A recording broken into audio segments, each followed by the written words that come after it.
It's not especially surprising that first-generation law students face unique challenges when it comes to studying for the LSAT, taking it, and succeeding in law school.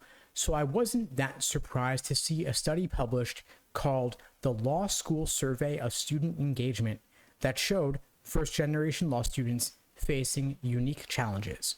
Quote from a Reuters article on the topic: first-generation law students on average spend more time studying, earn slightly lower grades, and graduate with higher debt loads than classmates whose parents graduated from college. Now, the article summarizes the study, pointing out that 37% reported spending no time per week in law school students participating in law school sponsored activities, compared with 31% of non-first generation students. They may just have less time to get involved.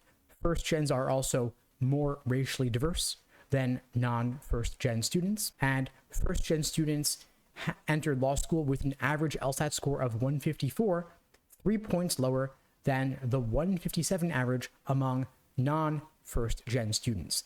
The article goes on to point out that having a lower LSAT score entering law school means you're going to have less merit aid, meaning you're going to take on more student loan debt, and of course you will not get into as good law schools. So first gens, of course, face unique challenges, and I'm glad to see that LSAC, for example, is doing more to beef up their Law Hub subscription platform so that more free material will be available to everyone out there studying for the LSAT. Because of course, studying for the LSAT is expensive, taking it is expensive, there are various fees, and so for those who aren't aware, LSAC has a fee waiver program, meaning if your income is below a certain level, or if your parents' income is below a certain level, you can get to take the LSAT for free, and you also get a free subscription to LSAC's Law Hub platform, which gives you the vast majority of LSAT prep tests in the online digital LSAT format.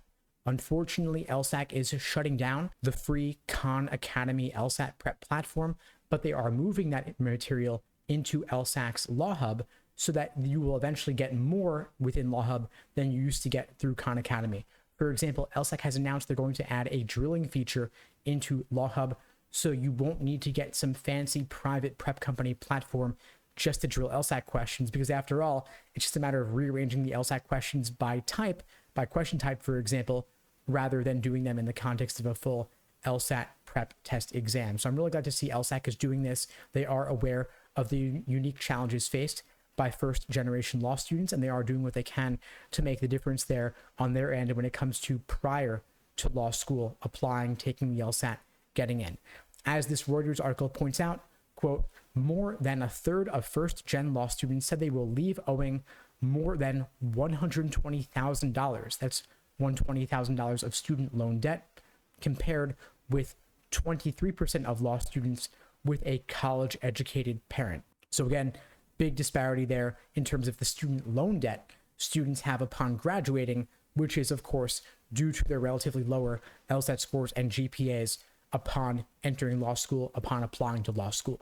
Anyway, folks, that's all for now. I hope you found this video helpful. If you did, please do me a favor and share it with someone who needs to see it. I don't do any advertising for this channel. I rely only on word of mouth to help get the word out, and your sharing this video really does make a difference. Maybe you know someone who's first gen applying to law school, who's facing challenges when it comes to taking the LSAT, studying for it, and applying to law school, and sharing this video could make them aware of the fact that LSAC offers a fee waiver program to help reduce the cost of LSAT prep. I personally, at LSAT Unplugged, we offer 50% scholarships on any of our LSAT course options for those with that LSAT fee waiver to do our part to help reduce the cost. So again, please get the word out if you can. It really does help.